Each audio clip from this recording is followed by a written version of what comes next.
In this video, I'm gonna show you how to convert PDF to Word document. So let's get started.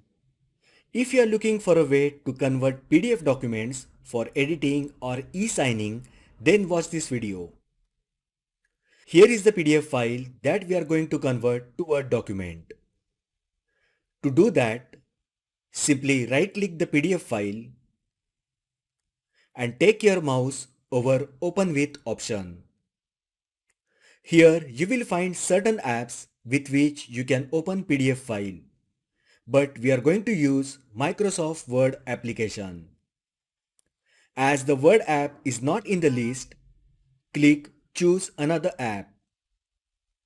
From the app list, click Word and click Just once.